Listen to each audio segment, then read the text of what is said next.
Hai semuanya, balik lagi di channel YouTube aku Risisita. Hari ini aku mau ngebahas tentang gadis yang bernama Naoko Nemoto. Ada yang tahu Naoko Nemoto itu siapa? Kalau belum tahu, simak videonya sampai selesai karena ini benar-benar ilmu banget buat kalian karena sejarah Indonesia juga. Sebelum videonya dimulai, jangan lupa di subscribe dan dipencet juga tombol notifikasinya supaya kalian dan teman-teman kalian ketinggalan video-video aku selanjutnya. Oke, ada yang tahu Naoko Nemoto itu siapa? Dia adalah istri dari Bung Karno yang berasal dari Jepang. Dari sederet istri Soekarno, menurut sebagian orang Indonesia, Naoko Nemoto ini adalah istri yang paling cantik di antara istri Soekarno lainnya. Kayak yang kita ketahui kalau Soekarno itu kan punya 9 istri ya. Dan dari nama asli Naoko Nemoto, dia rela merubah namanya menjadi Ratna Sari Dewi Soekarno. Kisah Soekarno dengan gadis Jepang tersebut sempat dikira ada unsur politis. Naoko Nemoto sendiri lahir di Tokyo 6 Februari tahun 1940 dari keluarga yang menurut aku sederhana, nggak miskin, nggak terlalu miskin dan nggak kaya juga.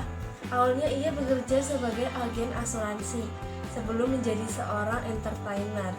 Pada 16 Juni tahun 1959, Naoko mengisi acara di Hotel Imperial di Tokyo guna menyambut kedatangan tamu negara. Di sanalah Bung Karno pertama kali bertemu dengan Naoko dan jatuh hati kepada Naoko. Setelah pertemuan itu, keduanya rutin saling berkirim surat cinta.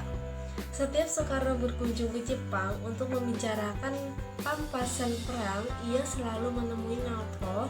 Affair Bung Karno dengan Naoko ini rupanya mengkhawatirkan sejumlah pihak juga. Dalam kisah yang ditulis Julius Thor di buku Kisah Istimewa Bung Karno, Abri sangat khawatir dengan kisah cinta Bung Karno. Pernikahan keduanya pun sempat diduga sangat dipenuhi muatan politis. Wanita asli Jepang ini sempat dianggap banyak orang memanfaatkan Bung Karno demi memperlancar bisnis para konglomerat di Jepang. Karena dia orang Jepang, jadi banyak orang yang bilang kalau misalnya dia itu memanfaatkan Bung Karno untuk bisnis para konglomerat di Jepang. Pasalnya juga saat itu musuh pemerintah mencoba memanfaatkan situasi itu untuk menjelek-jelekan nama dan kelakuan Bung Karno, kayak ngefitnah gitu. Terus pimpinan ABRI lantas mengirim 2 perwiranya, Ahmad Yani dan Sunarso, untuk menyusul Bung Karno yang kala itu juga tengah berada di Jepang menemui Naoko. Setibanya di hotel tempat Soekarno menginap, Ahmad Yani dan Sunarso sempat berdebat tentang siapa yang harus berbicara kepada Bung Karno dan mengajaknya pulang. Keduanya takut jika sang presiden ini marah karena sang presiden juga udah jatuh hati sama Naoko, terus takut karena ketergangguannya si Ahmad Yani sama Sunarso, jadi dia tuh marah. Tapi akhirnya Sunarso yang bicara dan berterus terang kepada Bung Karno agar segera pulang dan memutuskan tali asmaranya dengan Naoko. Sakit apa ya? Akhirnya Bung Karno pun pulang soal itu juga dan dia terbang bersama rombongannya ke Jakarta. Kemudian malam hari setelah Soekarno pergi, ternyata Naoko datang ke hotel yang tadi Soekarno tempatin.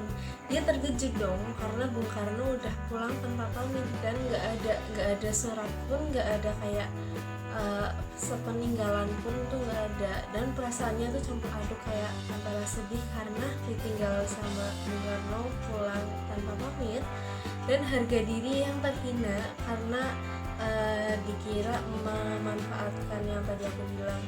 Dalam kesedihan juga, Naoko mengambil jalan pintas dengan cara mencoba bunuh diri.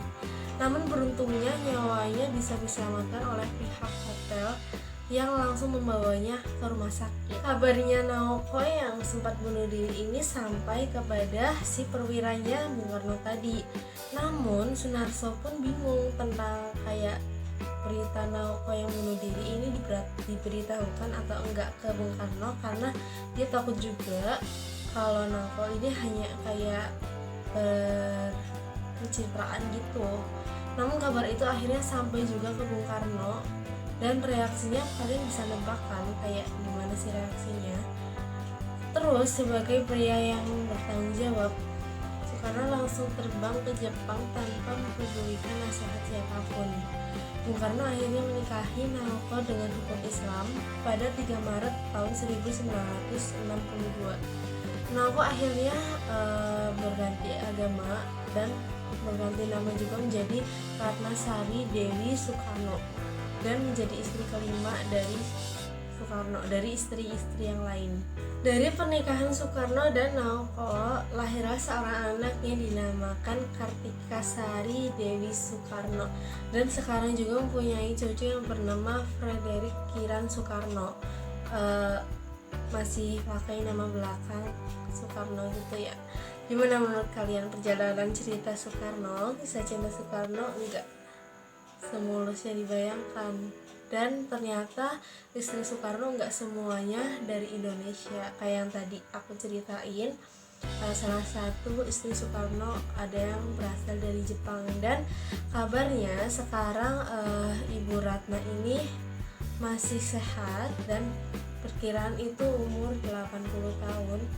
Terus katanya dia itu sekarang aktif di YouTube juga, dan dia tuh masih sehat. Pokoknya kalian doain aja buat Bu Ratna supaya dia itu sehat selalu, karena dia itu udah sepuh, udah tua, udah lanjut usia, dan anaknya juga sekarang udah umur 50-an, kalau nggak salah 53 tahun atau berapa, aku lupa. Jadi pokoknya doain aja yang terbaik buat dia, karena dia juga sekarang masih aktif katanya.